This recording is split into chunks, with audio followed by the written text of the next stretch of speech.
19 साल की उम्र में जब मैं अपने शहीद पिताजी के टुकड़े घर लाई तो मैं नाराज थी इस देश से। मेरे दिल में यह भावना थी, मैंने अपने पिता को भेजा, तुम्हारा काम था सुरक्षित रखना। मैंने अपने पिता को हिफाजत से तुम्हारे पास भेजा और तुमने ये टुकड़े लौटा दिए मुझे, और वो टुकड़े इस झंडे में लपेटे हुए थे, देश के झंडे में। मैं नाराज थी। मैं समझती हूं शहादत की का क्या मतलब है। जैसे आज मैं 52 साल की हूं, पहली बार मैंने ये चीज सार्वजनिक ऐसे मंच पे कही है, लेकिन वो जो नाराजगी थी मेरी, आस्ते आस्ते मैं समझी कि उस तरह की जो नाराजगी होती है वो सिर्फ उससे होती है जिससे प्रेम करते हैं हम।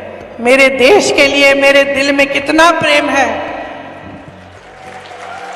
मैं कैसे समझाऊं। जब मोदी जी मंच पे खड़े होकर मेरे पिता को देशद्रोही बोलते हैं, जब मोदी जी कहते हैं कि मेरे पिताजी ने कोई कानून बदल दिया अपनी मां से विरासत लेने के लिए, तो मेरे दिल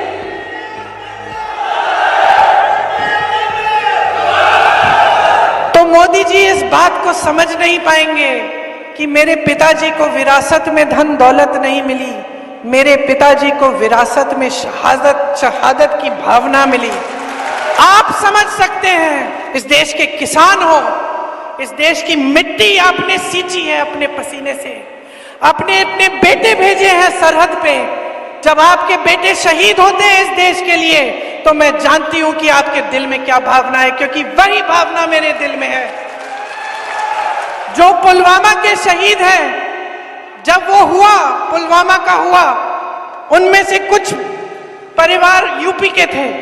उस समय मैं यूपी में थी, मैं गई उनके घर, और ज्यादातर परिवारों में पता है क्या बताया उन्होंने मुझे? जो बच्चे बचे थे उन्होंने कहा, दीदी हमको भी सेना में भर्ती होना है। एक लड़की थी, उसका भाई एयरफोर्स में था, उसने कहा दीदी मैं पायलट बनूंगी, मैं एयरफोर्स में भर्ती होंगी। यही है शहादत की भावना। ये भावना मोदी जी नहीं समझ सकते। जो मोदी जी इंदिरा गांधी जैसी एक शहीद के बारे में उल्टी सीधी बातें करते हैं, जो मोदी जी इस भावना को देख के सिर्फ परिवारवाद देखते हैं, लेकिन देशभक्ति नहीं देखते, देश की सेवा नहीं देखते, वो इस भावना को नहीं समझ सकते। मैं आपको ये कहने आई हूं कि हमें देशद्रोही कहें, हमें घर से निकाल दें, मेरे भाई को संसद से निकाल दिया, हम पे केस डाले, मेरे भाई पे इतने केस डाल दिए कि कभी इधर कभी उधर, कभी गुजरात में कभी बिहार में, वो जाता है कचहरी, जाएगा, कुछ भी कर ले, मार डाले, लेकिन ये भावना हमारे दिल से कोई नहीं निकाल सकता।